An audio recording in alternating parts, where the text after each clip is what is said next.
There's a weird appeal to how much crazy stuff's happened in Marvel Comics over the years. Honestly, if they haven't done it already, they could probably make a Cards Against Humanity expansion dedicated purely to random events in comic history. And today, we're looking at one such random event, and personal favorite of mine, that time in the 90s that Captain America turned into a werewolf. Our story begins with Steve Rogers investigating the disappearance of John Jameson, son of J. Jonah Jameson, an occasional werewolf, by way of a mysterious magical item known as the Moonstone. Hearing of werewolf attacks on the outskirts of Starksboro, Massachusetts, Steve enlists the help of official worst Avenger ever, Dr. Druid. Dr. Strange was busy, and goes to investigate, only to stumble upon a crazy Kanan conspiracy unlike anything he'd expected. An evil druid by the name of Dreadman Cromwell has allied himself with the sinister scientist Dr. Nightshade to turn the entire town of Starksboro into werewolves, using the captive Jack Russell, werewolf by night, as a source of a werewolf serum and luring others suffering from lycanthropy and similar afflictions to bolster their numbers. When Captain America and Dr. Druid begin their investigation, they're set upon by another werewolf, and Dreadman's brainwashed muscle and wolf wrangler, Moonhunter. The two heroes track Moonhunter into town, but are set upon by an enthralled Wolverine, who is looking into the werewolf attacks himself, only to be abducted and brainwashed. Steve does his best to fight Wolverine off, but is captured and transformed into a werewolf himself, leaving Dr. Druid to continue the search alone. The newly turned Capwolf manages to flee the town, rematching Wolverine and knocking him on his ass in the process, but is compelled to return in the hopes of forcing Dr. Nightshade to fix him, and is banished to the werewolf pit for his troubles.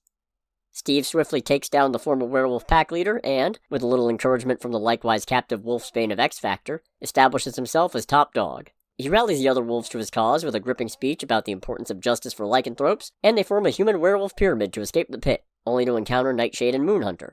Oh, and while all this is going on, Dr. Druid and Dreadman get into some kind of wizard mind battle and Dr. Druid loses, because he is the worst. So Cap's group of werewolves throw Moonhunter into the pit, and restrain Nightshade to try and force her to turn them all back, but she lets them know that Dr. Druid's been bested, and Steve and company race off to help find his friend, even though they should probably just leave him to die because, it's probably best for everyone. Dreadman spills Dr. Druid's blood onto the Moonstone to transform himself into the powerful Starwolf, no relation, and easily bests Captain America. As well as Cable, who tracked fellow X-Force member Feral to the outskirts of town and decided to look into the situation himself. But all was not lost yet. In the ensuing scuffle, the former werewolf pack leader Steve beat up earlier rescued Dr. Druid, who breaks Dreadman's hold on both Wolverine and Moonhunter, who quickly come to the rescue.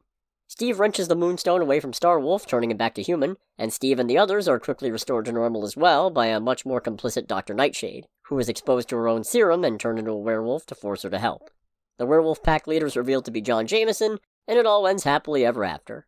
Except for Steve having to also fight a nightmarish doppelganger of himself mid-transforming back from a werewolf as a tie-in to a completely unrelated event. Because comics. Funny enough, this isn't the only time someone using the Captain America name has been turned into a werewolf. Yes, friends, history may not repeat itself, but very often it rhymes. And next week I think maybe we'll delve into the time Sam Wilson had to confront the wolf inside him.